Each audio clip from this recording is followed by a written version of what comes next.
The air in the cramped apartment was a physical weight, thick with the damp, sour smell of black mold creeping up the walls like a disease.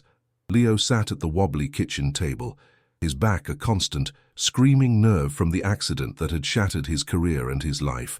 In front of him, under the flickering glare of a single bare bulb, lay his entire net worth, $217. He counted the worn bills and the scattered coins again, the metal cold against his calloused fingertips, as if repetition could somehow change the number. It never did. Outside, the city of Chicago hummed with a life he was no longer part of. Here, the only sounds were the rhythmic drip, drip, drip from the rusted faucet and the frantic thumping of his own heart. A cold knot of dread tightened in his stomach. It wasn't the fear of being hungry, a sensation he was becoming grimly accustomed to. It was the icy, paralyzing terror of failing the one person who depended on him. Every creak of the building felt like a countdown to disaster. His daughter, Maya, sat on the threadbare rug in the living room, a small island of innocence in a sea of decay. She was 7 years old, all bright eyes and missing front teeth, humming a little tune as she drew a princess in a giant castle with a yellow crayon. The sweet, waxy smell of the crayons was a sharp contrast to the apartment's musty odor.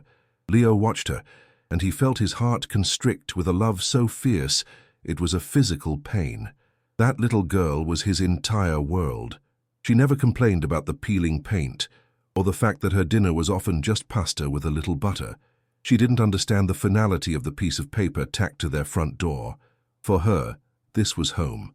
The thought of her small, warm hand slipping from his grasp on a cold and unforgiving street made nausea rise in his throat. He was her father, her protector, and he was failing, catastrophically. Tears pricked at the corners of his eyes, hot with shame, and he quickly blinked them away before she could see. The eviction notice was the first thing he saw in the morning and the last thing he saw at night. It was pinned to the back of the front door. The words, "Final Notice," printed in an aggressive, blood-red ink. He didn't need to read it anymore. The words were seared into his memory. Failure to vacate the premises within 72 hours will result in forcible removal by the sheriff's department. 72 hours. A lifetime and no time at all. He could still hear the landlord's voice, devoid of sympathy, echoing in the hallway. "It's not personal, Leo. It's business." But it felt deeply personal. It felt like a judgment on his very existence. Every time he passed the door, he felt a jolt as if touching an electric fence. His breath would catch, his palms would sweat, and the dull ache in his spine would flare into a sharp, stabbing fire, a cruel physical manifestation of his powerlessness. The walls of the tiny apartment felt like they were closing in, squeezing the very air from his lungs.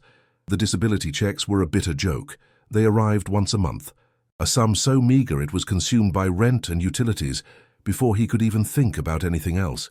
His body, once his greatest asset, was now his prison.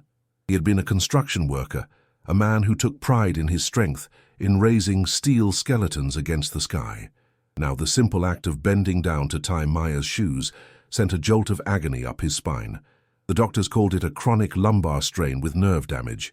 He called it a life sentence.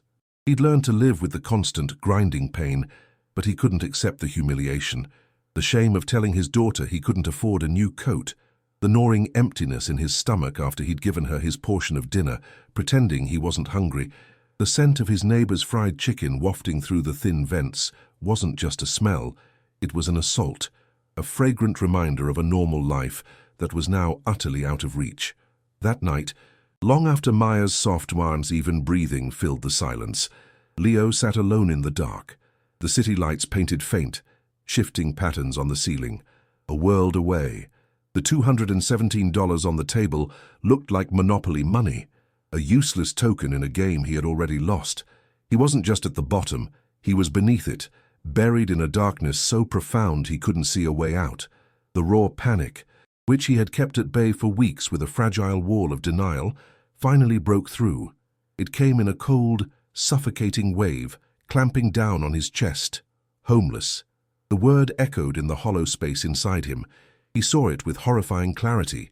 Maya, her face smudged with dirt, shivering in the brutal Chicago winter as they sought shelter under a bridge.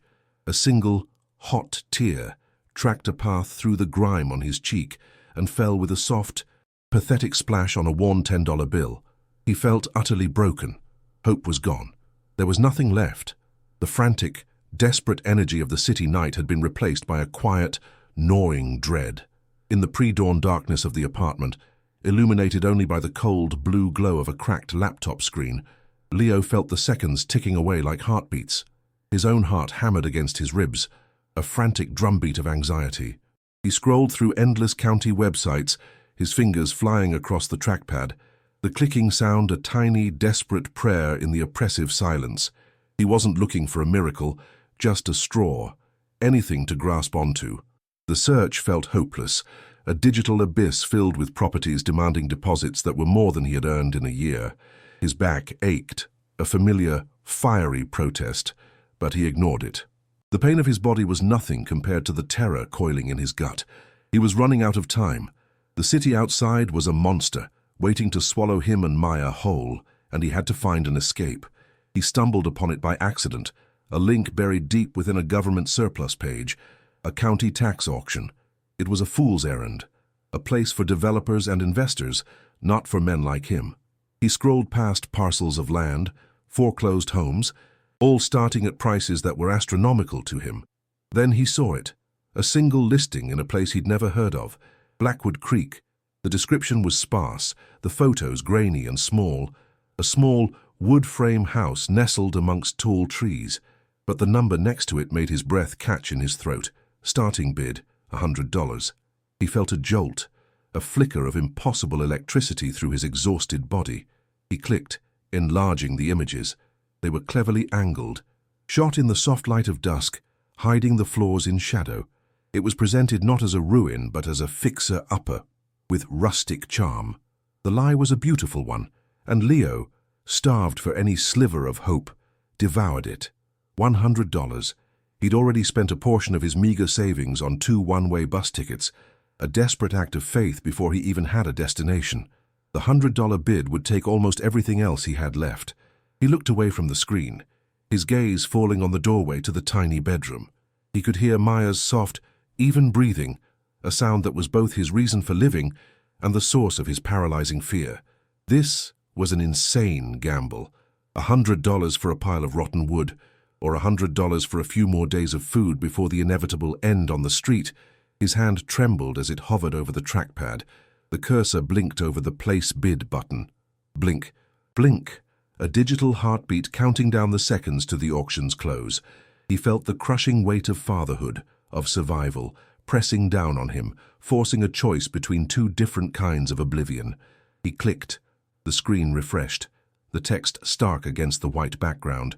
Bid accepted, 100. Auction closed. You have won the item. He stared, his eyes burning from lack of sleep. He was the only bidder. For a long moment, he didn't move, didn't breathe. Then a wave of pure, vertiginous disbelief washed over him. He had won. He, Leo, who had lost everything, had actually won something. For $100, he owned a piece of land, a deed, a roof, however flawed, to put over his daughter's head. A hysterical laugh, sharp with relief and terror, bubbled in his chest, and he choked it back, pressing his fist to his mouth. He felt dizzy. He pulled up the digital deed, a simple PDF file. But to him, it felt as heavy and real as a bar of gold. He had an address, a destination, Blackwood Creek. They had somewhere to go. The journey began in the cold, grey twilight before dawn. Leo woke Maya gently, her sleepy confusion melting into a cautious excitement, as he explained they were going on a grand adventure to their new house in the country. He packed their few worldly possessions into 2 frayed duffel bags and a single cardboard box held together with packing tape. The sound of the tape peeling off the roll was deafeningly final in the silent, empty apartment. He closed the door without looking back. The red-inked final notice a silent, final insult. The air in the street was sharp and cold, thick with the smell of diesel fumes and damp pavement. He clutched Maya's hand. Her small fingers a warm anchor in the sprawling, indifferent city. The bus station was a vast, echoing cavern of noise and movement, a river of weary people flowing toward unknown futures. For them, it was an escape. The first bus ride was a 14-hour marathon on a greyhound that rumbled and vibrated, shaking the very bones in his body. The air inside was stale, smelling of artificial cleaner and the faint odor of too many people in an enclosed space. Maya, ever resilient, pressed her face to the grimy window, her breath fogging the glass as she watched the endless concrete of the city give way to flat, monotonous plains of winter-brown farmland. Leo felt the constant, deep thrum of the engine in his spine, a rhythmic vibration that seemed to loosen the tight knot of anxiety in his chest. Every mile that unspooled behind them was a mile further from the eviction, from the humiliation, from the suffocating shame of his failure. He wasn't running from his problems, he told himself. He was driving toward a solution. He felt a sense of forward motion, of progress, however slow and rattling it might be. They changed buses in a forgotten Rust Belt town, the air smelling of wet asphalt and distant factories. The second bus was smaller, older, and its engine coughed and sputtered with a worrying irregularity. The landscape began to shift dramatically. The flat plains rose into rolling hills, which then swelled into low mountains covered in a thick, dark blanket of pine trees. A clean, sharp scent of pine and cold earth began to seep through the bus's rattling vents, a smell so different from the city's perpetual stench of garbage and exhaust. Leo felt his shoulders, which had been tensed for months, relax a fraction. This was it. This was the country. Maybe the pictures weren't a lie. He allowed himself the dangerous luxury of imagining it. A simple, quiet life. Chopping wood, fixing a roof, watching Maya play beneath the tall, ancient trees, safe and happy. The dream was fragile, but for the first time, it felt almost within reach. The bus hissed to a stop at a desolate crossroads, marked by a single sun-bleached sign that read Blackwood Creek. There was no station, no shelter, just a dusty patch of gravel on the shoulder of a lonely two-lane highway. "This is you," the bus driver grunted, not even turning around. The doors folded open, and they stepped out into a silence so profound it was startling. The bus pulled away, its engine noise swallowed by the vastness, leaving them in a world that seemed to hold its breath. The only sound was the faint whisper of the wind, rustling through the tops of the towering pines that lined the road like silent sentinels. A prickle of unease traced a cold path down Leo's neck. He pulled out the crumpled printout. The property was 2 miles down a dirt road, a 2-mile walk with their luggage. He adjusted the straps of the bags on his shoulders, a sharp stab of pain reminding him of his body's betrayal. The dirt road was less a road and more a memory of one. 2 muddy ruts carved through the wilderness, disappearing into a forest so dense it seemed to swallow the light. A thick canopy of branches laced together overhead, plunging the path into a perpetual twilight. The world here had its own language, spoken in the caw of a distant crow and the sudden rustle of unseen creatures in the undergrowth. The rhythmic crunch of their feet on the gravel was the only human sound for miles. The heavy bags dug into Leo's shoulders, and the pain in his back grew from a dull ache to a sharp, grinding fire with every step.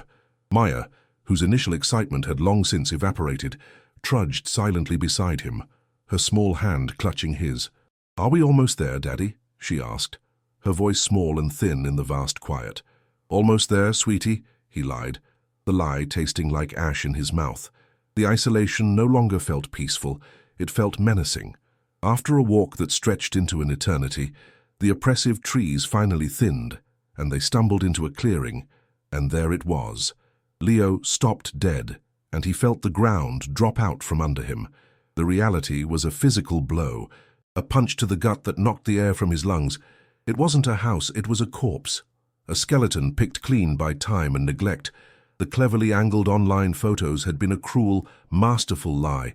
The rustic porch was a collapsed snarl of rotten planks. The roof wasn't just in need of repair. A massive section had caved in entirely, leaving a gaping black maw open to the grey sky. Vicious, thorny weeds grew in a thick carpet, strangling the foundation and crawling up the walls like grasping fingers. The fragile hope that had carried him across the country shattered into a million pieces. A cold, sickening dread washed over him, and his knees felt weak. As they crept closer, the smell hit them.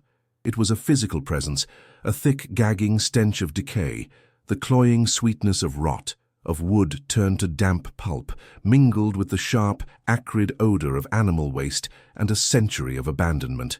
It was the smell of death, the death of a home, the death of a family's dream, and now, the final, putrid death of his own last, desperate hope. Leo felt the nausea from the bus ride return with a vengeance, and he had to stop, his chest tight, struggling to pull a clean breath into his lungs. Maya, her small face a mask of confusion and disgust, buried her nose in his jacket. "It smells yucky, Daddy," she whispered, her voice trembling. He couldn't form a response. The words were trapped in his throat, choked by the foul air and the crushing, overwhelming weight of his own monumental failure. This wasn't a home. It was a grave. He forced his legs to move, pushing open what was left of the front door. It hung from a single rusted hinge and groaned in protest, the sound echoing through the hollow, derelict space. The interior was a vision of pure devastation, piles of debris, sodden plaster, splintered wood, and years of dead leaves covered every inch of the floor.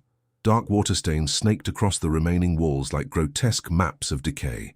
Through the gaping hole in the ceiling, he could see a patch of mocking blue sky. As his eyes adjusted to the gloom, a rat scurried from a pile of filth in the corner, its claws making a dry, scratching sound that sent a shiver of revulsion down Leo's spine. The air was heavy and cold, thick with the fine dust of decay that coated the back of his throat. He had dragged his daughter across the country for this. This was the adventure. This was the bottom of the world. Leo moved through the skeletal rooms, his boots crunching on the debris. He stared out a broken window at the back of the house and felt a new, deeper wave of fear wash over him. There was nothing, absolutely nothing, just an endless, impenetrable wall of dark trees stretching to the horizon. The profound isolation of the place settled over him like a burial shroud. There were no neighbors, no passing cars, no sign of civilization. If they screamed, the trees would swallow the sound. If they needed help, no one would ever come. The silence of the forest was no longer peaceful. It was a hungry, menacing void.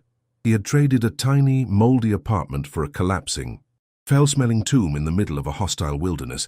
This wasn't a step up. It was a fall into a much deeper, darker abyss. He turned, and his eyes fell on Maya. She was standing just inside the doorway, clutching her worn teddy bear to her chest like a shield. Her face, usually so animated and full of light, was pale and still. Her eyes were wide with a fear she was trying her best to hide, a terror that perfectly mirrored his own. She wasn't looking at the broken walls or the collapsed roof. She was looking at him, her small face searching his for an answer, for a sign that this was all a terrible mistake, that he could still fix it. "Daddy," she said, her voice barely a whisper, a sound that shattered what was left of his heart. "I want to go home." The word was a knife. Home, the place they could never return to, a place he had willingly abandoned for this nightmare. The last of his strength, the desperate, manic energy that had fueled him, drained away, leaving him hollowed out and empty. Leo stumbled back outside and sank onto a section of the rotted porch that looked marginally stable. The old wood groaned ominously under his weight. He dropped his head into his hands, the rough texture of his palms a grounding sensation against his face. The hope he had so foolishly nurtured was gone. Replaced by a despair so total and absolute, it felt like a physical weight, pressing him down, grinding him into the dirt. He had failed, not just in the quiet, slow way he had been failing for months, but in a spectacular, catastrophic blaze of stupidity. He had spent his last dollars on a lie. He had brought his daughter to a place where they were isolated, vulnerable, and utterly without recourse. A single, ragged sob tore itself from his chest, a sound of pure, animal agony that was immediately swallowed by the vast, indifferent silence of the woods. He had finally, truly, hit rock bottom. There was nowhere left to fall. An hour passed in a blur of grim, desperate labor. Leo decided the main room, despite the gaping hole in its ceiling, was their only option for shelter.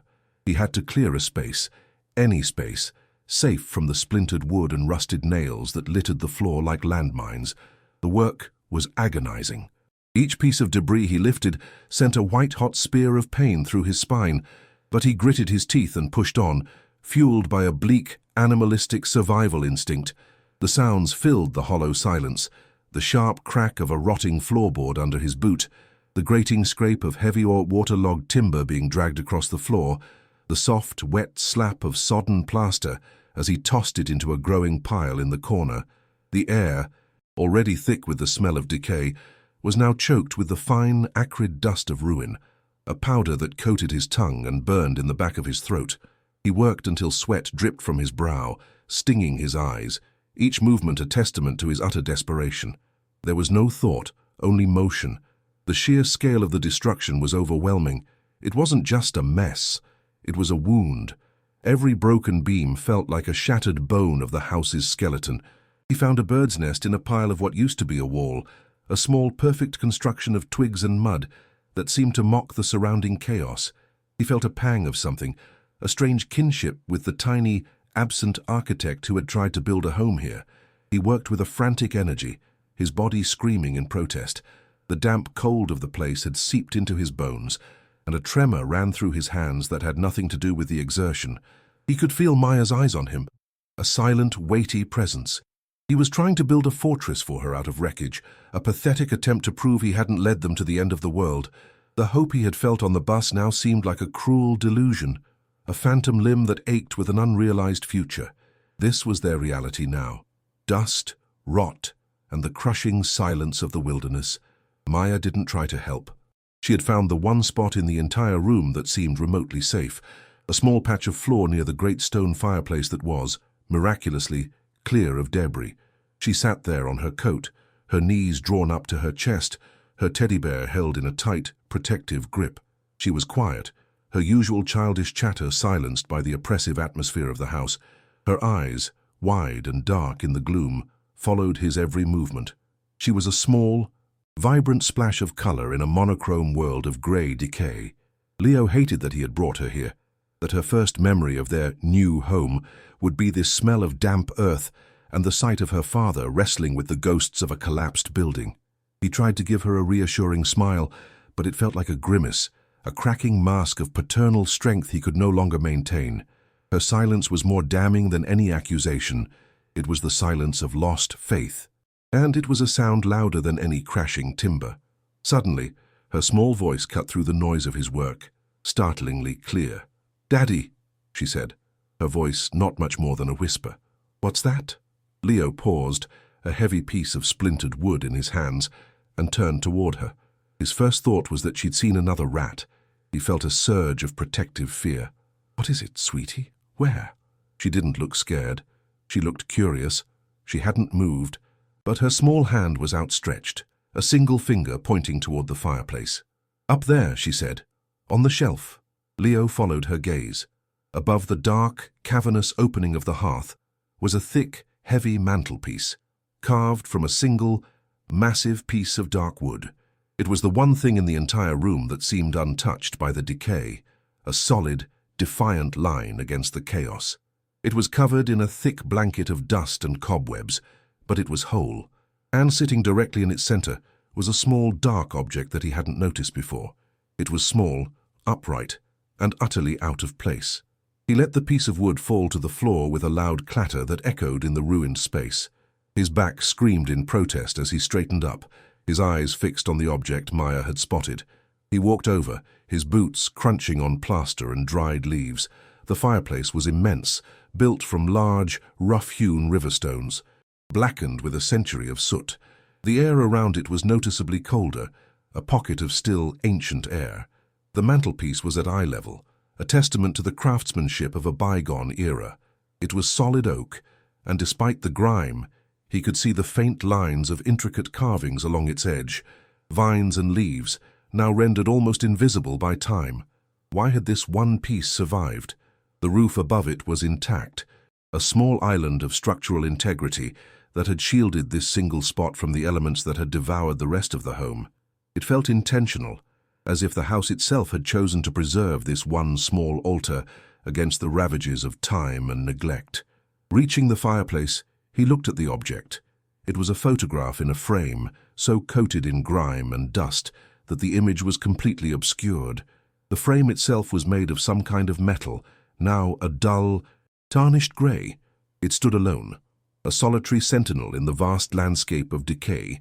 He felt a strange reluctance to touch it. It felt like disturbing a grave, a remnant of a life that had ended here long ago. He thought of the foul smell, the collapsed roof, and a shiver that had nothing to do with the cold ran down his spine. But Maya's expectant eyes were on him, and her curiosity was infectious, a small spark in the suffocating darkness. He reached out a hesitant hand, his fingers brushing against the frame. It was cold, colder than the surrounding air. Using the sleeve of his jacket, he gently began to wipe away the thick layer of filth from the glass, the fabric coming away black with ancient dust. The grime was caked on like a second skin. He rubbed harder, a small circular motion, the glass beginning to squeak faintly under the pressure. Slowly, like a ghost materializing from a fog, an image began to emerge from beneath the decades of neglect.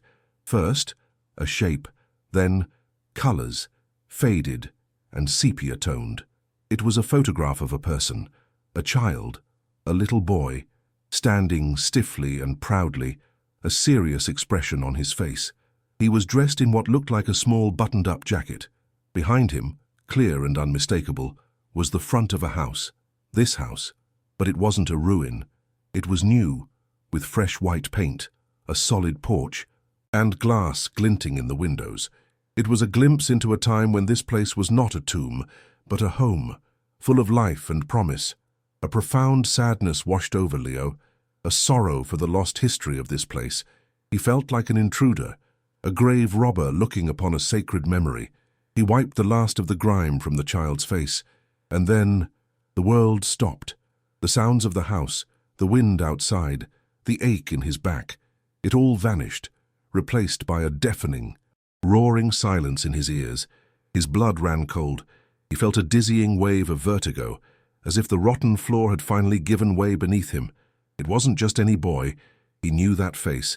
He had seen it in old photographs his foster mother kept in a shoebox. He saw it, in an older, more battered form, every single morning in the mirror. The shape of the eyes, the stubborn set of the jaw, the way a small curl of hair fell across the forehead. It was him. There was no doubt, no possibility of a mistake. It was a picture of him as a small child, no older than 5, standing proudly in front of a house he had never seen before in a town he had only just discovered existed. A memory he did not possess. The photograph felt impossibly heavy in his hand, a solid piece of an alternate reality. "Daddy, are you okay?" Maya's voice was a distant echo, pulling him back from the precipice of his shock. He couldn't answer.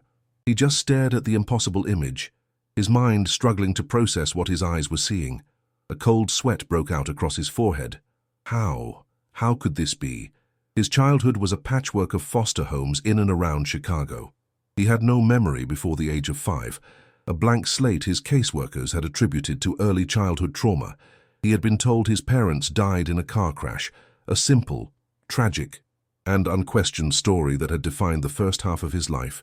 He looked from the photograph to the decaying room around him, then back to the image of the pristine, new house. 1,000 frantic questions exploded in his mind, each one more terrifying than the last. Was his entire life a lie? Was this a cruel prank? He felt the solid ground of his own identity crumble into dust beneath his feet. His heart hammered against his ribs, a frantic, trapped bird. He clutched the photograph, his knuckles white, the tarnished metal frame digging into his palm. He needed to be sure. He looked closer, his eyes tracing every detail. The distinctive pattern of the stonework around the front door in the photo matched the stones of the fireplace he was standing in front of. The unique shape of the large window on the left, now a jagged, empty hole, was identical. It was this place. This was not a coincidence. This was a direct, irrefutable link between his forgotten past and this God-forsaken ruin. The sadness he'd felt just moments before was replaced by a surge of something else, a confusing, chaotic mix of fear and a desperate, burning need for answers. This house wasn't just a random derelict property he'd bought for $100. It was connected to him in a way he couldn't begin to comprehend. This was not the end of the line. It was, somehow, a beginning. He tore his eyes from the photo, his gaze now frantic, searching. The picture was a key, but what did it unlock? It had been placed on the mantelpiece, directly in the center, as if to be found. A message. He turned his attention to the fireplace itself, the source of the clue. His earlier cursory glance had registered it only as a large stone structure. Now he saw it with new eyes, the eyes of a detective. He ran his hands over the rough, cold surfaces of the river stones, feeling their texture, their shapes, the thick mortar between them. His palms came away covered in soot and grime. He was no longer just a desperate father. He was an archaeologist of his own life, digging through the ruins of a past he never knew he had. The scent of old cold ash was sharp in his nostrils, the smell of a fire that had gone out a lifetime ago, a fire that had, perhaps, consumed the answers he was now so desperate to find. He knelt, ignoring the sharp protest from his lower back, and examined the hearth, the flat stone floor in front of the fireplace opening. It was made of several large, flat pieces of slate, fitted together like a rough puzzle. Most were a uniform dark grey, almost black with soot. But then he saw it. His breath caught in his throat. One of the stones, on the right side, was different. The difference was subtle, something you would never notice unless you were looking for it. It was a slightly lighter shade of grey, with a different grain, a texture that was smoother to the touch. He tapped it with his knuckle. The sound was wrong. The other stones gave a dull, solid thud. This one produced a faint, hollow echo. It was a sound of emptiness, a sound of secrets. His heart began to beat faster, a low, heavy thrum that seemed to shake his entire body.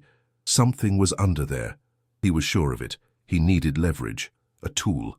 His mind, now sharp and focused, instantly recalled the one useful thing he owned. "Stay right there, Maya," he said, his voice strained. He hurried to the pile of their meager belongings and tore into his duffel bag, his hands rummaging past clothes and a few pitiful supplies. His fingers closed around the cold, heavy steel of a crowbar, a relic from his old life as a construction worker. The tool felt alien and familiar at the same time. He had once used it to pry apart concrete and steel on job sites. Now he would use it to pry open his own history. The weight of it was reassuring, a solid piece of his past self, the strong man who could fix things. He returned to the fireplace with the crowbar held like a weapon, his mind racing. The hollow sound, the different stone, the impossible photograph. It was all connected. A trail of breadcrumbs laid out for him to follow. He wedged the flattened, sharp tip of the crowbar into the thin seam between the hollow-sounding stone and its neighbor. The fit was tight. He pushed, putting his weight into it. At first, nothing happened. The stone was sealed shut by decades of grime and settled earth. He felt a flicker of doubt. Was he imagining it? Was he so desperate for an answer that he was manufacturing clues out of thin air? He repositioned the crowbar, finding a better angle, and pushed again, grunting with the effort. A sharp, grinding sound broke the silence, the horrifying shriek of stone scraping against stone.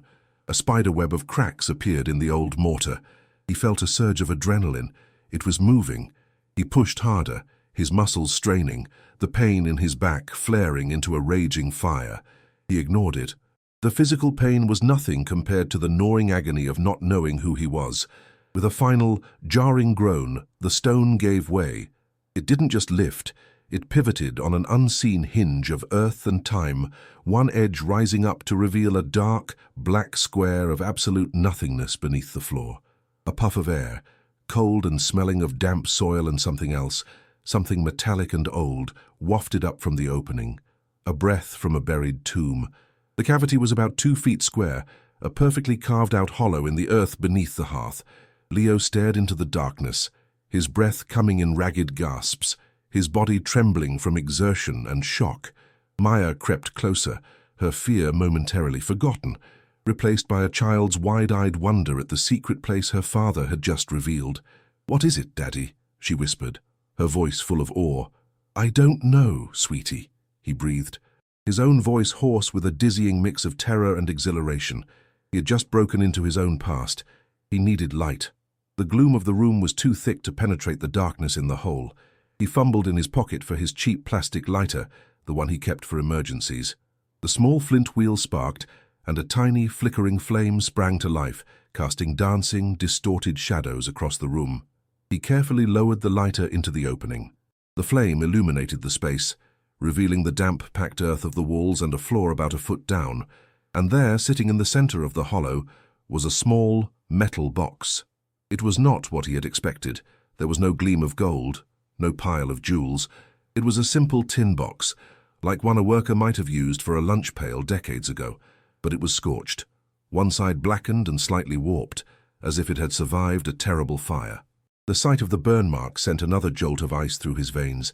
His hand trembled as he reached into the cold, dark space.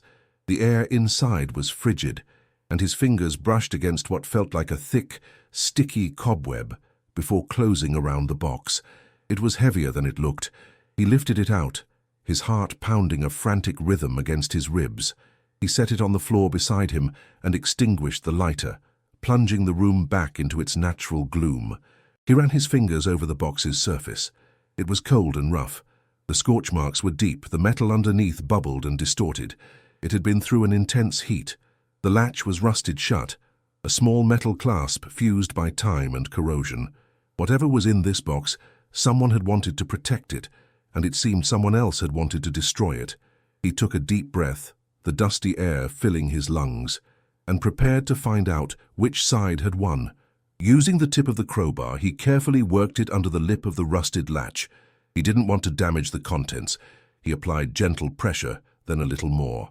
The rusted metal resisted, groaned, and then, with a sharp, sickening crack, the latch broke. The lid, no longer held by the clasp, lifted a fraction of an inch. A new smell wafted out from the container, faint but distinct. It was the smell of old paper, of dry ink, and something else. A faint, oily scent. It was the smell of preservation, the smell of a story that had refused to die. He looked at Maya, who was watching him with an intensity that matched his own. He gave her a weak, trembling smile, a silent promise that he would figure this out, for both of them. Then, using his fingernails, he slowly, carefully pried open the lid of the fire-scorched tin box. Inside, there was no treasure, at least not the kind he had imagined. The contents were wrapped in a thick, dark piece of oilcloth, the source of the greasy smell. The material was stiff but pliable, and it had clearly done its job. Whatever was inside had been protected from the damp and the decay that had consumed the rest of the house. It was a time capsule. He lifted the bundle out. It was surprisingly heavy, dense with the weight of its secrets. His hands, rough and calloused from a life of labor, felt clumsy and ill-suited for this delicate task. He felt as if he were handling a sacred relic, a piece of a life he was only just beginning to understand was his own. He placed the tin box to one side, and with a reverence he didn't know he possessed, he began to carefully unwrap the oilcloth bundle on the dusty floor of the ruined house. The oilcloth unfolded to reveal two items. The first was a sheaf of papers, folded neatly. They were yellowed with age, but the paper was crisp, not brittle. He picked them up. The top document was an official-looking certificate, with typed words and handwritten signatures in a faded blue ink. He scanned the headings, his eyes struggling to focus in the dim light. It was a birth certificate. He read the name printed in the center, and the world tilted on its axis once again. Leonidas Vance. It was his name, or a version of it. The name on his own documents, the ones from the foster system, was just Leo. No last name until one was assigned to him. He scanned down the page. Father's name, Thomas Vance. Mother's name, Ilara Vance. These were not the names of the people who died in a car crash. These were strangers. A wave of nausea and disorientation washed over him. Every story he had ever been told about himself was a fabrication. He carefully set the birth certificate down, his mind reeling. Who were Thomas and Ilara Vance? Why was his name on this document with theirs? Was he stolen, given away?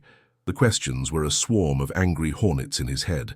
He turned his attention to the second item from the bundle. It was a book, a small, leather-bound journal, its cover worn smooth with handling. Unlike the box, it bore no marks from the fire. It was in pristine condition. There was no title on the cover, no inscription. It was anonymous, silent.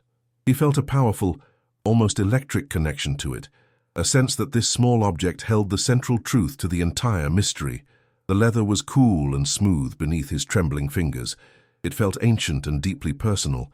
He had a sudden, overwhelming feeling that opening it would change his life, and Maya's forever. There would be no going back. He took a deep, shaky breath and opened the journal to the first page.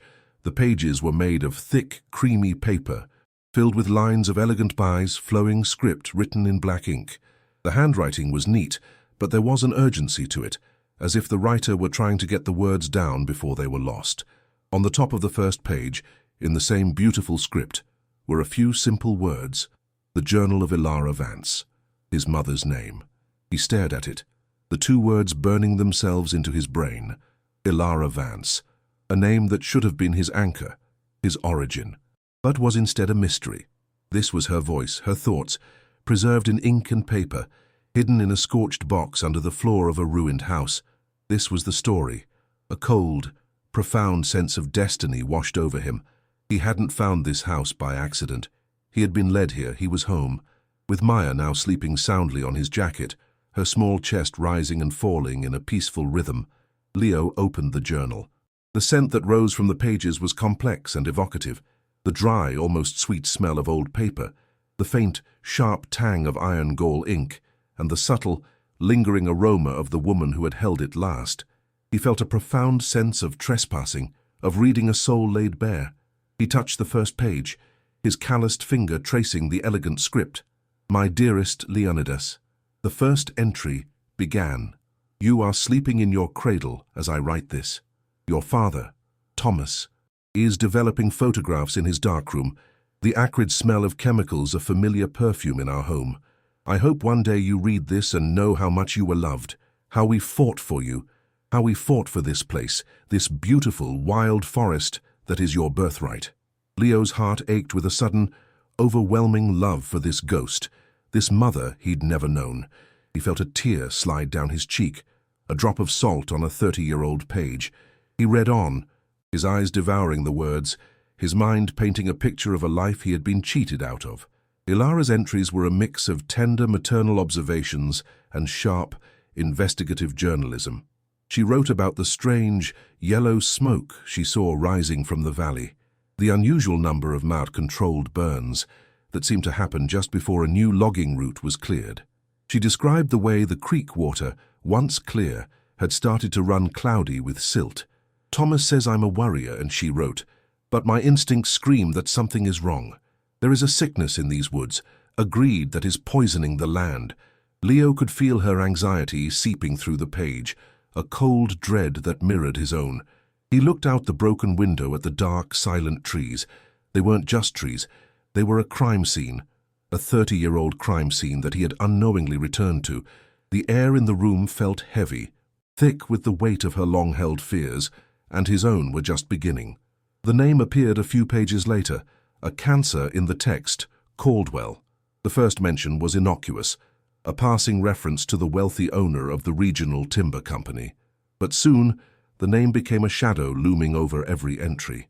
"Marcus Caldwell is hailed as a pioneer, a builder of towns," Ilara wrote, her script growing tighter, more forceful. "But he is a butcher. We have the shipping manifest now, documents an insider leaked to us. They prove Caldwell's crews are clear-cutting in the protected national forest, far beyond his legal boundaries. The fires are his cover. He burns the evidence, destroys the ancient groves and calls it land management. He is a thief, stealing the future from our son." Leo's hands began to shake. A hot, furious anger started to burn away the cold shock. Caldwell. The name was a curse. He pictured a faceless monster, a man who had built an empire on scorched earth and stolen trees, a man who had orchestrated the destruction of his family. The journal chronicled their race against time. Thomas and Ilara worked in secret, compiling a dossier of evidence: the manifests, photographs of illegal logging sites, soil samples from the polluted creek, and a copy of the original survey map showing Caldwell's trespass. "We have enough to expose him, to ruin him." One entry read, a spark of triumph in the prose: "We are meeting with a federal prosecutor next week. Thomas is nervous. Caldwell has eyes and ears everywhere, from the local sheriff's office to the governor's mansion. He says we should hide a copy of the most crucial evidence, just in case." He is right. The air here has grown cold, watchful. Leo felt a knot of pure terror tighten in his stomach. He knew how this story ended. He was living in its wreckage. He could almost hear the ticking clock of their final days, a sound that had echoed in silence for 3 decades, waiting for him to finally hear it. Ilara's final entry was a scrawl. The beautiful handwriting devolved into a jagged, frantic script that barely stayed on the lines. The ink was smeared in places, as if from a sweaty, desperate hand. "They are here. I hear a truck on the road. No headlights. Thomas told me to take you and run, but there's nowhere to go. I've put this journal and your birth certificate in the firebox. I pray it survives. The smell. God, the smell of gasoline.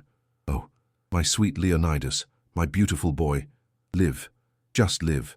The entry ended there, a final, ragged line trailing off the page. Leo's breath hitched in a sob. He could see it, feel it, the terror, the smoke, the heat. He looked at the scorched tin box, and for the first time, he understood. This box had been in the fire. It had been heated in the inferno that had consumed his parents. The smell of gasoline she wrote about seemed to hang in the air now, a phantom scent clinging to the pages, and a wave of nausea rose in his throat. He closed the journal, his knuckles white as he gripped the small leather book. It felt like it was burning his hand. The car crash was a lie.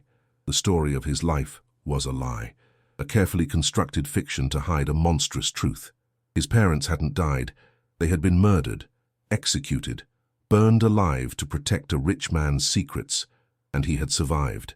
A detail in the journal came back to him, a frantic note about a young sheriff who was horrified but powerless. That man, that anonymous local cop, had pulled him from the flames. He had saved him, changed his records, and sent him far away, severing him from his past to keep him alive. He was not an orphan of tragedy. He was a survivor of a war he never knew was fought. A deep, primal grief tore through him, a sorrow for the man and woman who gave him life and then gave their lives for him. The feeling was so immense, so raw, it left him breathless. He sat there for a long time, the silence of the ruined house pressing in on him. The only sound was Maya's soft, innocent breathing. He looked at her, and a new kind of fear, sharp and protective, pierced through his grief. This wasn't just about the past anymore. It was about her future. This land, this cursed, hallowed ground, was his birthright, as Ilara had written. And the man who had murdered his parents was still out there. Marcus Caldwell, a man powerful enough to make 2 people and all their evidence disappear. A man who had built his legacy on the ashes of Leo's family. The simmering anger in his chest began to cool, solidifying into something harder, colder, a resolve. He didn't know what he was going to do, but he knew he couldn't run. Not again. He owed it to Thomas and Ilara. He owed it to the name on the birth certificate, Leonidas Vance. He said the name aloud, a whisper in the gloom. It felt strange and powerful on his tongue. It was then that a new sound cut through the forest's quiet. It was a sound that didn't belong here, a low, powerful rumble that grew steadily louder. It wasn't the sputtering cough of an old farm truck. It was the refined, throaty growl of a modern, expensive engine. Leo's head snapped up, his body instantly rigid. His heart, which had just begun to slow, started hammering against his ribs again. He scrambled to his feet, ignoring the searing pain in his back, and peered through a grimy crack in the boarded-up front window. The sound grew, and then a vehicle emerged from the tree line, crawling down the dirt road toward the house. It was a large, black luxury SUV, its glossy paint job and chrome grille, an obscene display of wealth against the backdrop of decay. It rolled to a stop, right where the overgrown lawn met the road, its engine purring like a predatory cat. A cold, metallic taste filled Leo's mouth.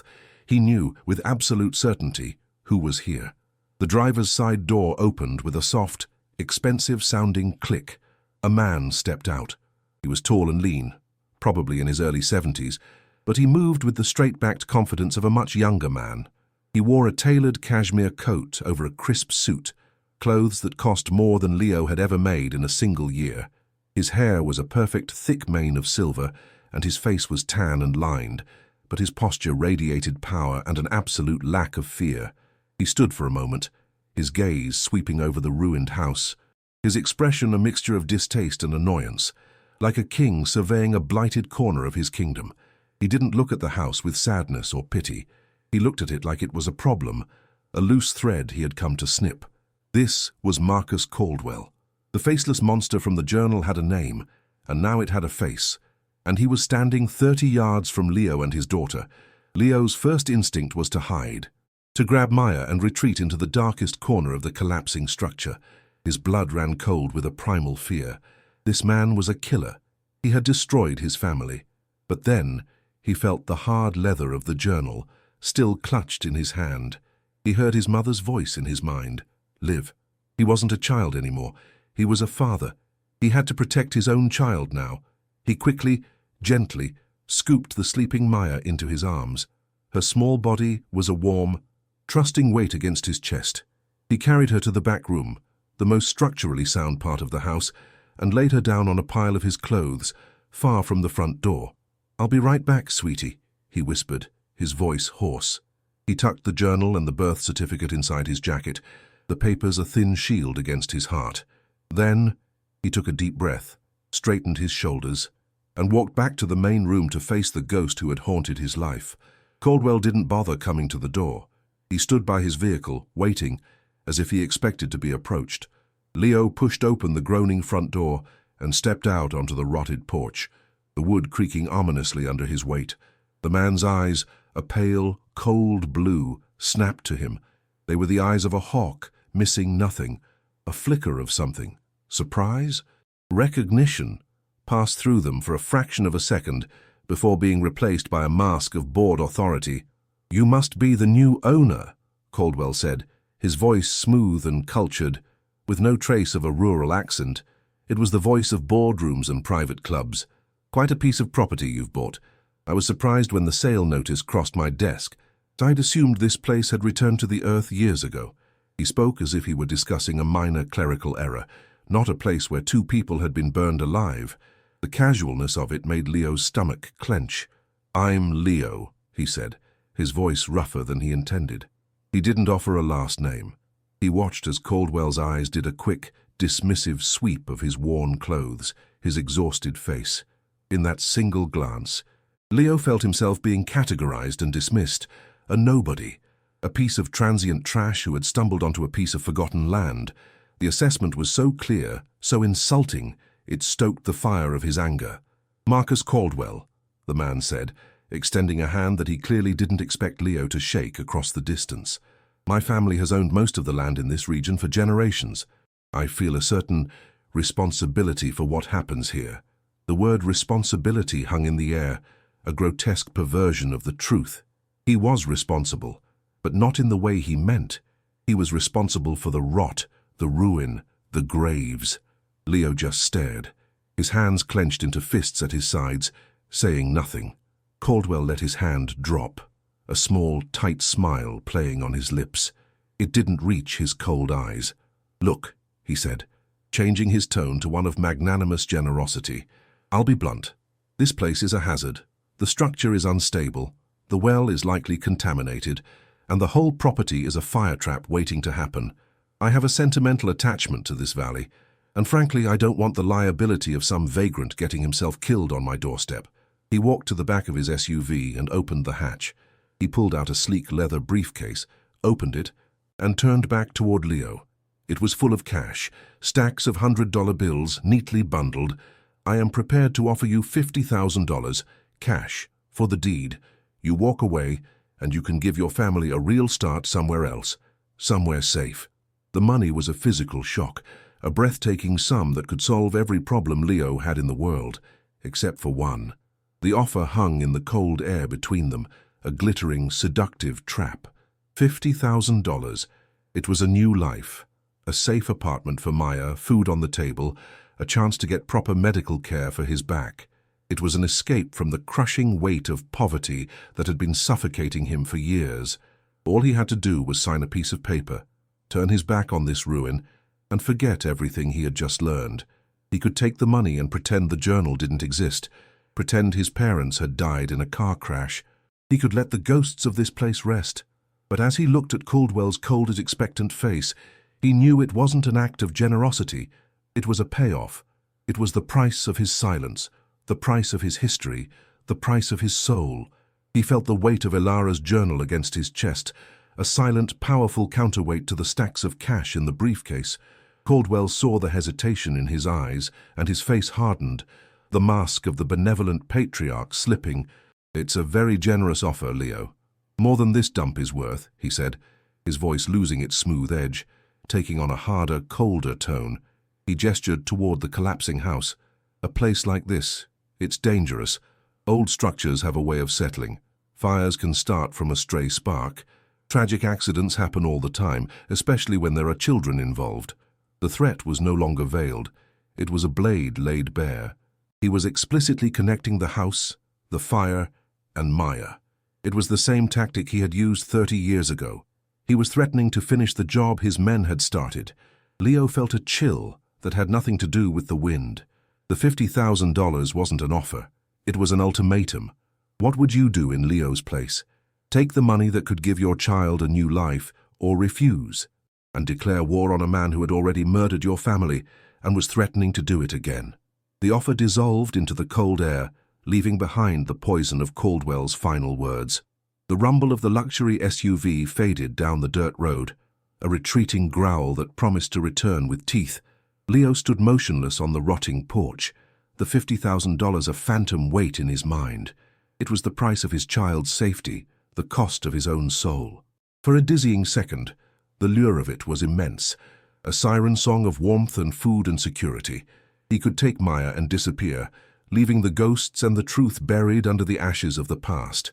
But the image of Caldwell's cold, confident eyes, the casual cruelty in his threat, ignited a fire in Leo's gut that burned hotter than any hope of escape.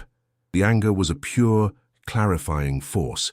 It wasn't just about his murdered parents anymore.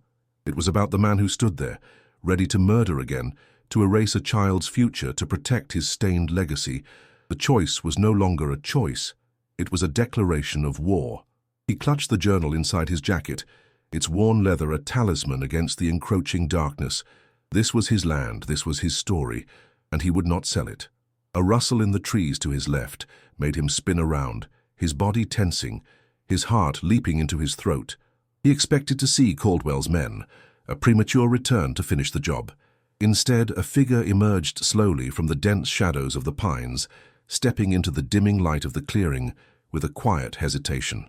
It was an old man, impossibly old, his back bent into a permanent question mark by the weight of his years.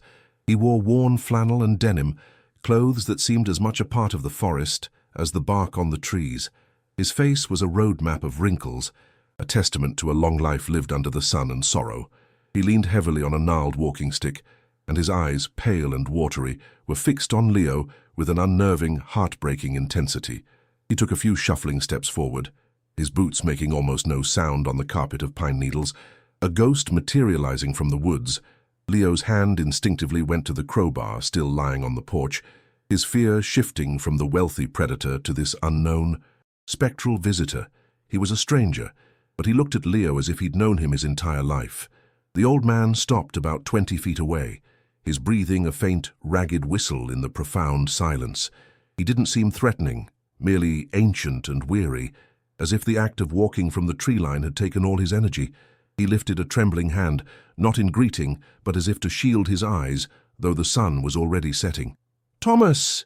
he rasped, his voice a dry, cracking sound, like dead leaves skittering across pavement. The name hung in the air. A stone dropped into a still pond. Leo froze, his hand hovering over the crowbar. The man's eyes were locked on his face, searching, pleading. "No," the old man whispered, mostly to himself, his hand falling back to his side. "No, of course not. Thomas is gone. But you, my God, you have his eyes." Leo felt a jolt, as if the ground had shifted beneath him. This man knew his father. This reclusive figure emerging from the forest like a creature of myth was another piece of the puzzle, another ghost from the past he was meant to find. The forest wasn't just holding secrets, it was actively revealing them, one by one. Leo's suspicion battled with a desperate, surging hope. This couldn't be a coincidence. "Who are you?" Leo asked, his voice tight, trying to keep the tremor out of his words. The old man took another shuffling step closer. "My name is Samuel. It doesn't matter who I am. What matters is who you are. You are Thomas Vance's son." It wasn't a question.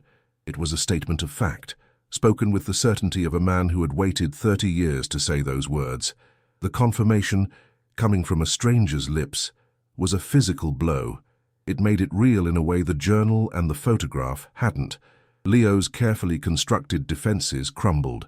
A lifetime of lies, a childhood of unanswered questions, all of it coalesced into this one surreal moment in a dying forest clearing. He pulled the leather journal from his jacket, his hand shaking. "My mother's name," he said, his voice cracking, "was Ilara." It was a test, a final plea for confirmation. He held the journal out, a silent offering, a bridge across the chasm of 3 lost decades. The sight of the journal broke the old man. A strangled sob escaped his throat, and his entire body seemed to collapse in on itself. He staggered forward, catching himself on his walking stick, his face crumpling like old parchment. Tears, thick and slow, carved new paths through the deep wrinkles on his cheeks. "Ilara," he wept, the name a prayer and a curse. "I knew it. I've watched this place every day for 30 years, waiting. I never thought anyone would come back." His grief was raw, ancient, geese, and overwhelming. It was the grief of a man who had carried a terrible burden alone for a lifetime. He looked up at Leo, his eyes swimming with a sorrow so profound it was almost unbearable to witness. "I was the sheriff," he confessed, the words tearing from him in ragged gasps. "The local sheriff. I was young, ambitious, and a coward." The self-loathing in his voice was absolute, a poison he had been drinking for 30 years. He had failed them, and his punishment was to live, to remember and to watch over their grave. Samuel's story tumbled out, a torrent of confession held back for decades. He told Leo about the night of the fire, his words painting a scene of hellish chaos. He had received an anonymous tip about a disturbance at the Vance property, but when he arrived, the house was already a raging inferno, a funeral pyre roaring against the night sky. The heat was a physical wall, the air thick with the smell of gasoline and burning pine. He described seeing Caldwell's men, their faces illuminated by the flames, watching the house burn with a terrifying satisfaction before melting back into the woods. He knew immediately what it was, but he was one man against Caldwell's empire. His own department was compromised, bought and paid for. He was utterly, hopelessly powerless. He felt the same suffocating powerlessness that Leo had felt in his Chicago apartment, a shared inheritance of despair that spanned a generation. The fire wasn't just burning a house, it was burning away Samuel's belief in justice, in himself. He described his frantic, desperate search around the perimeter of the inferno, his lungs screaming from the smoke, calling their names, Thomas, Ilara, into the roaring blaze, knowing it was hopeless. And then he'd heard it. A faint, weak cry, nearly swallowed by the crackle of the fire. Tucked behind a woodpile, wrapped in a thick, soot-covered blanket that had partially shielded it from the heat, was a baby. It was Leo. Samuel's voice broke as he described finding him, a tiny, miraculous survivor in a sea of destruction. He knew in that instant that if Caldwell ever found out the boy had lived, he wouldn't survive the night. His actions then were a blur of panicked instinct. He drove for hours, not to the nearest town, but 2 counties over, to a hospital where no one knew him, where no one knew the Vances.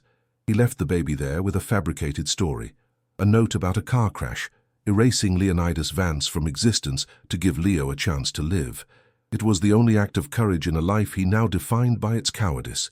"I quit the force the next week," Samuel said, his voice now a low, haunted murmur.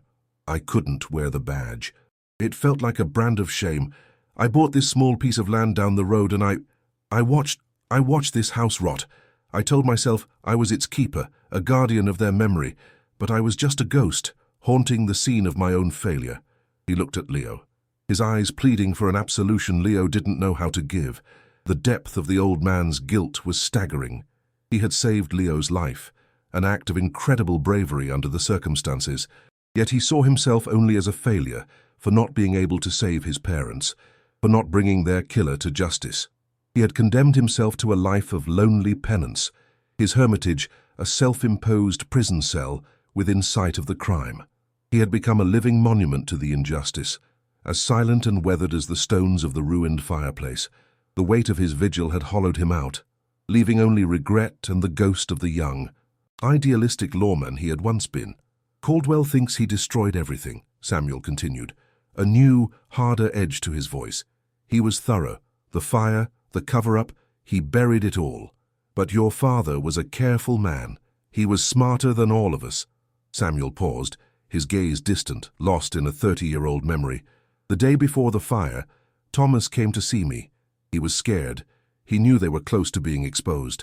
He showed me the centerpiece of their investigation, the one document that tied all the other evidence together. He said if anything happened, this one piece could still bring Caldwell down. Leo leaned forward, his every nerve ending alight. The final clue, the missing piece, the key that Ilara had written about, the one they had planned to hide. He held his breath, the forest seeming to hold its breath with him, waiting for the old sheriff to reveal the final secret he had been guarding for a lifetime. The air was thick with the promise of a revelation that could either be their salvation or their death sentence. It was the original land survey map of the national forest boundary, Samuel explained, his voice low and conspiratorial, as if Caldwell's ears could still hear them across the decades. But Thomas had annotated it. Using data from the Insider, he had precisely overlaid Caldwell's logging routes, marked in red ink. It showed, without question, that nearly 40% of Caldwell's timber operations for the past 5 years had been deep inside the protected federal lands. It wasn't just a case of illegal logging. It was proof of systematic, large-scale fraud, a federal crime of massive proportions. It was irrefutable. Samuel's eyes burned with the memory of it. I was terrified for him.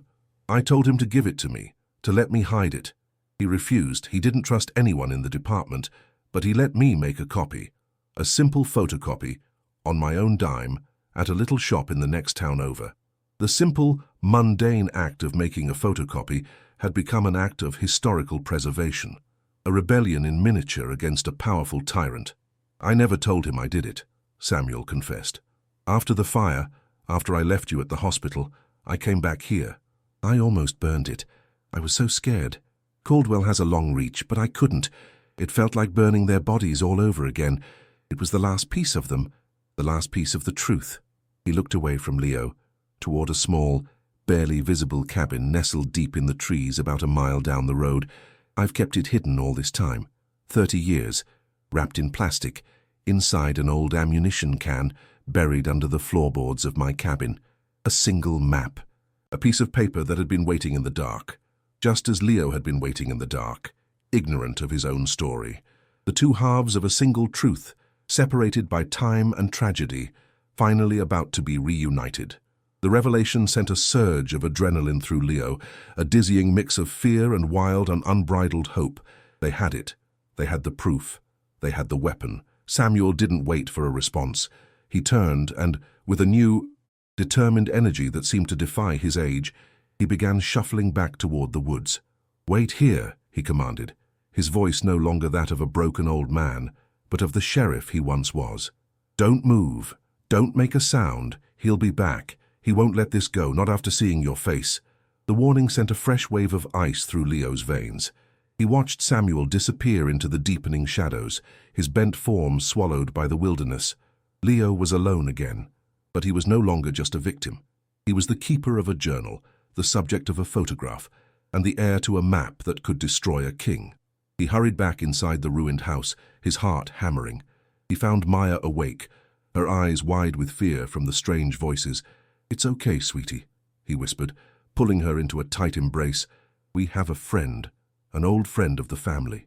He held her close, her small, warm body a fragile anchor in the terrifying storm that was breaking around them. The waiting was a special kind of torture. As dusk bled into a deep, starless night, the ruined house became a tomb of tense silence. Every sound from the forest was magnified into a potential threat. The whisper of the wind through the hole in the roof sounded like a furtive footstep.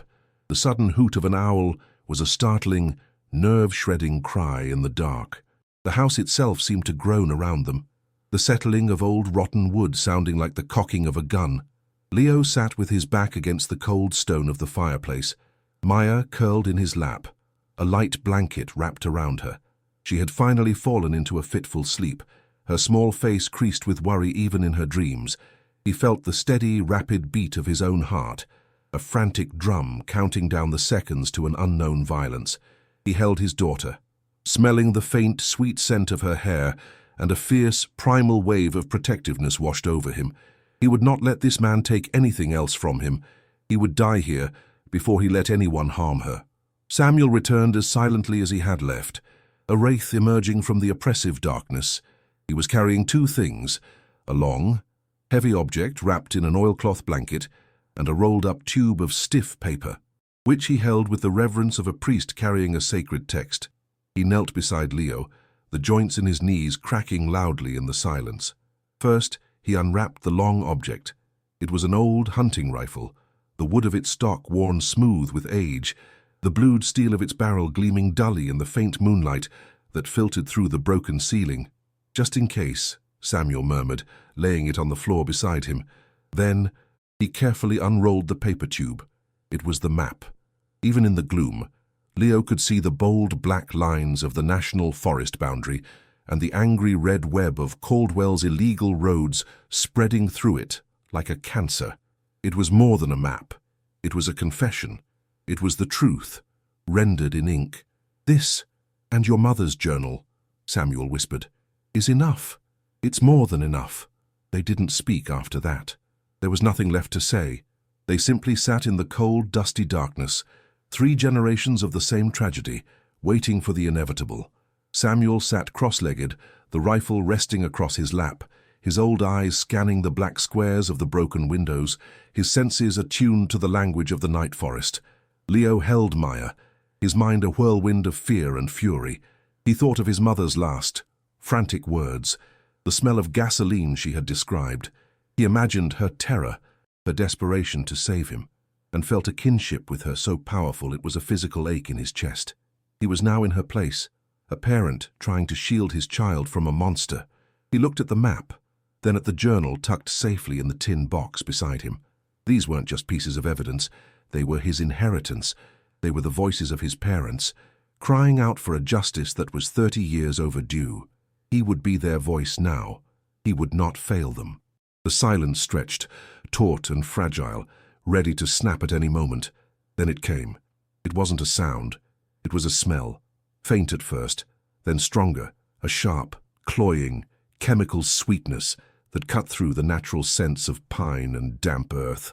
Gasoline. Leo's blood ran cold. He felt the fine hairs on his arms stand up. It was happening. It was happening again. His throat went dry, and he instinctively pulled Maya closer, his hand covering her nose and mouth. A futile gesture against the encroaching poison. Samuel had smelled it too. The old man didn't move a muscle, but his entire body went rigid, his knuckles turning white as he gripped the stock of the rifle. The smell grew stronger, thicker, an invisible fog of death seeping through the 1,000 cracks in the ruined house. It was the smell of Ilara's last journal entry, the smell of murder. A wave of nausea and primal terror washed over Leo. He was trapped in a nightmare, a repeating history from which there was no escape. A flicker, a tiny dancing light appeared in the periphery, reflected in a shard of glass still clinging to a window frame. Then another, on the other side of the house. Leo's heart hammered against his ribs so violently he thought it would break. He risked a glance over the edge of the broken window. 2 men, their features obscured by the darkness, moved like shadows along the outside of the house. They carried torches, the flames casting long, grotesque, dancing shadows that turned the familiar trees into monstrous shapes. In their other hands, they carried red gasoline cans, sloshing the contents onto the dry, tinder-like wood of the collapsed porch and along the base of the walls. They worked with a silent, methodical efficiency that was more terrifying than any shouted threat. They weren't just trying to scare him. They were here to erase the house, and everyone in it, from the face of the earth. Caldwell hadn't even bothered to deliver the ultimatum himself this time. He had just sent his executioners. "Now," Samuel hissed, the word a sharp crack of command in the suffocating silence. The time for waiting was over. The time for mourning was over. There was only survival. Leo moved without thinking, his body responding with a speed and clarity born of pure adrenaline. He gently but quickly shook Maya awake. Sweetie, we have to go, we have to run. Stay with me, he whispered, his voice urgent and strained. Her sleepy confusion turned instantly to fear as she smelled the gasoline and saw the flickering light. He scooped her up with one arm, her small body clinging to him like a limpet. With his other hand he grabbed the handle of the scorched tin box, the weight of his entire history contained within. The box was cold and solid in his hand, an anchor of purpose in the swirling chaos of terror. He was no longer just running from something. He was running with something. He was running with the truth. Samuel was already at the back of the house, where a section of the wall had rotted away, creating a narrow opening to the woods behind. "This way, quickly," he urged, his voice a low growl. Leo scrambled after him, shielding Maya's head with his body as he squeezed through the tight space. Splinters from the rotten wood snagged at his jacket. They were out. The night air was shockingly cold and clean after the gasoline-soaked interior, but they were exposed. A shout erupted from the front of the house. "Hey, there's someone back there!" Footsteps, heavy and frantic, began pounding on the hard earth, circling the house. They were seen.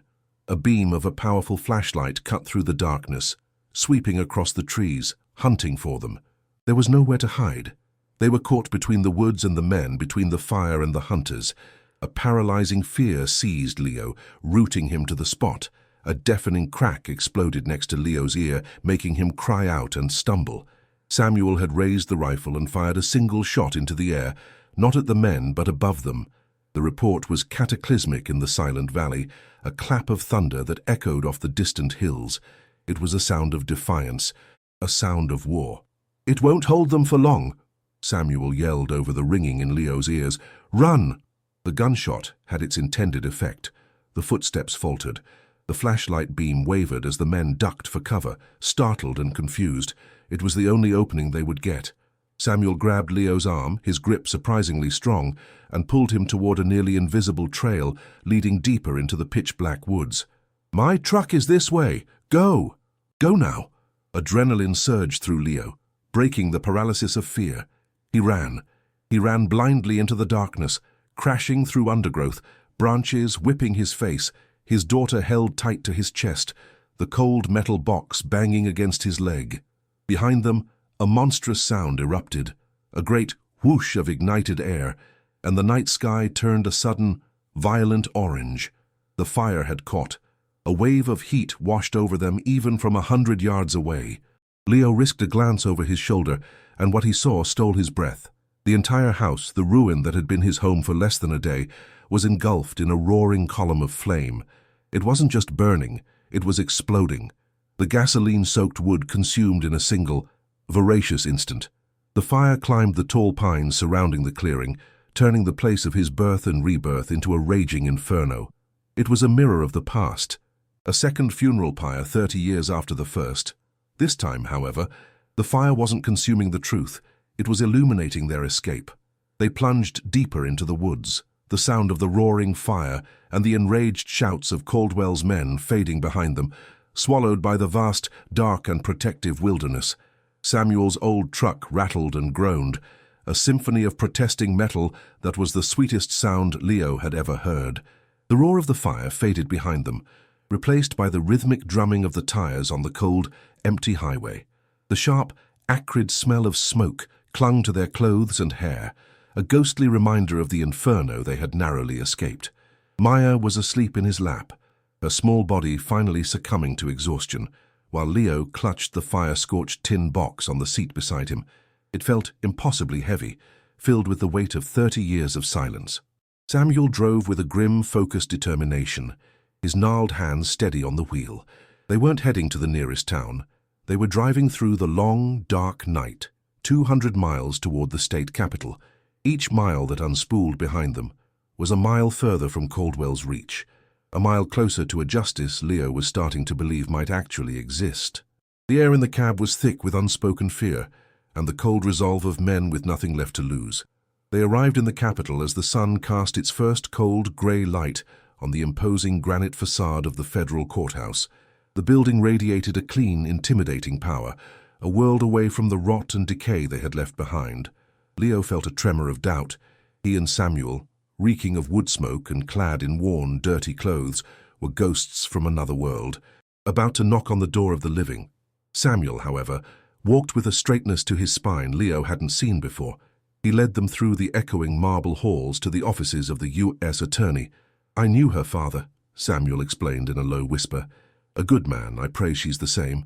They sat on a hard bench, the scent of floor polish and bureaucracy, a strange perfume. Leo held the tin box in his lap, his heart hammering against his ribs. He felt Maya's small hand clutch his. A silent question. He squeezed back. A promise he desperately hoped he could keep. This was it. The last door. The final hope. Inside the prosecutor's office, a sharp, intelligent woman in her late 40s named Elizabeth Davis listened with an unnerving stillness. The air was cool and smelled faintly of paper and strong coffee. Samuel spoke first, his voice a hoarse rasp, recounting the events of a night 30 years ago, his confession a river of shame and regret. Then it was Leo's turn. With trembling hands, he opened the tin box and laid its contents on the vast, polished mahogany desk. The yellowed birth certificate, Ilara's leather-bound journal. He opened it to the last of frantic entry. He watched Davis's eyes as she read, saw her professional composure flicker. Finally, Samuel unrolled the photocopy of the map. He spread it flat. The angry red lines of Caldwell's illegal logging routes a spiderweb of criminality across the pristine green of the national forest. Davis leaned forward, her eyes tracing the lines, her expression hardening from skepticism into a cold, focused fury. She looked from the map to the journal, then to Leo's face. The room was silent. The prosecutor pushed her chair back from the desk, the soft scrape of it on the floor, the only sound. "Mr. Vance," she said, the name striking Leo with the force of a physical blow. "Sheriff," she nodded to Samuel, "you have been through an unimaginable ordeal. I want you to know that ordeal ends today." She picked up her phone, her movements precise and economical. There was no hesitation. In a series of calls, she unleashed the full, terrifying power of the federal government. Leo heard fragments of her clipped, authoritative speech. "Mobilize the hostage rescue team. Warrants for Marcus Caldwell and John Doe 1 and 2. RICO, federal land fraud. Conspiracy to commit murder." It was a language of pure power, a language he had never heard spoken on his behalf. Within minutes, a machine of justice, vast and unstoppable, had roared to life. Leo and Samuel could only sit in stunned silence, watching as 30 years of buried truth was unearthed and weaponized in the space of a single hour. That evening, 100 miles away, Marcus Caldwell stood on a brightly lit stage in a hotel ballroom, the air thick with the scent of expensive perfume and self-congratulation. He was accepting the Founders Award at a lavish charity gala, a golden statue in his hand, a benevolent smile on his face as he spoke of community and legacy. The crowd, a sea of tuxedos and glittering gowns, applauded rapturously. It was at that moment that the ballroom's grand double doors burst open. FBI agents, clad in black tactical gear, swarmed into the room, their presence a shocking intrusion of harsh reality into the fantasy of wealth. The applause died instantly, replaced by a wave of gasps and terrified whispers. An agent walked directly to the stage, his face grim. "Marcus Caldwell," his voice boomed through the silent room, "you're under arrest for the murders of Thomas and Ilara Vance." The golden statue slipped from Caldwell's fingers, clattering unheard onto the stage as the cold steel of handcuffs clicked shut around his wrists. The arrest was a seismic event, sending shockwaves through the region's political and financial establishments. As Caldwell was perp-walked past a frenzy of news cameras, his empire began to implode. The federal raid on his corporate headquarters was a methodical dismantling of a criminal enterprise. Agents carried out box after box of documents, seizing servers and hard drives. The paper trail, when cross-referenced with Ilara's journal and Samuel's map, revealed a staggering level of corruption that went far beyond illegal logging. Decades of bribery, extortion, money laundering, and environmental crimes were laid bare. The insider who had leaked the manifest to Thomas Vance 30 years ago, now a retired bookkeeper living in fear, came forward to testify. Caldwell's web of power, woven over a lifetime of ruthless ambition and violence, unraveled in a matter of days. The man who saw himself as a king was now just another inmate in an orange jumpsuit, his name synonymous with murder and greed. The trial was a formality, a final, public chapter in a story that had already been written in a secret journal. Stripped of his tailored suits and his army of lawyers, Caldwell was a shrunken, bitter old man, his eyes burning with impotent rage. Samuel, taking the stand, delivered his testimony with the quiet, unshakable authority of a man unburdening his soul. His account of the fire, of finding a baby in the smoke, left the courtroom in stunned silence. But it was Ilara's voice that sealed Caldwell's fate.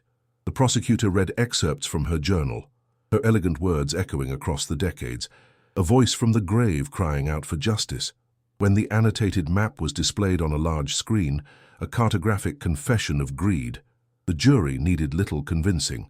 The verdict was swift and unanimous. Guilty. Guilty of fraud, guilty of conspiracy, and guilty of the murders of Thomas and Ilara Vance. Justice, after a 30-year slumber, had finally awoken with a vengeance. In the months that followed, the last pieces of Leo's fractured life were put back together. A court, armed with the original birth certificate and a conclusive DNA test, legally restored his name, Leonidas Vance. The anonymous foster kid from Chicago was officially erased, replaced by the rightful heir to a legacy of courage. The Vance name, once whispered in fear, was now spoken with reverence. In a landmark civil suit, the court awarded him millions of dollars in punitive damages from Caldwell's seized assets, a fortune built on the timber his parents had died to protect. He also received the undisputed legal title to his parents' land, the acres surrounding the ashes of his first home. The state court, in a public act of atonement, declared the land and the surrounding forest a new, protected state park named the Vance Memorial Wilderness. The ground was no longer a grave, it was a sanctuary, a living monument to the truth. The crushing weight of poverty was lifted, replaced by a legacy. 1 year later, the sun streamed through the large glass windows of a beautiful new house, its clean lines of cedar and stone resting in the exact spot where the ruin had once stood. The air smelled of fresh-cut grass and baking bread. Leo stood on the wide porch, a place not of rot and collapse, but of warmth and safety. He was no longer a man broken by pain and poverty. He was healthy, his back healed, his face relaxed and open. In his hands, he held a piece of wood, carefully carving a small, intricate bird. The shavings falling at his feet. The sound that filled the air was not the drip of a rusted faucet, but the bright, clear laughter of his daughter. Maya, now 8 years old, chased a butterfly across a lawn that was lush and green, her feet bare, her face alight with a joy that was pure and untroubled. This was the life his parents had dreamed for him. It was a life he had clawed back from the ashes for himself and for her. It was, finally, home. That evening, the three of them sat around a solid oak dinner table, bathed in the warm glow of a roaring fireplace. The table was laden with roasted chicken, fresh vegetables, and warm bread, a feast that was no longer a fantasy. Samuel, his eyes clear and his shoulders straighter than they had been in 30 years, bounced Maya on his knee, telling her a story. Leo watched them, a feeling of peace so profound it was a physical sensation settling in his chest. He looked from his daughter's radiant, smiling face to the gentle, redeemed old man who had become her grandfather. He had found not only his past, but his future. He had found his family. The fight for the truth can be a lonely and terrifying road, but as Leo's story shows, one voice, one piece of evidence, can echo through the decades and change the world. If you believe in the power of stories that fight for justice and find redemption against all odds, subscribe to our channel and join a community that never forgets.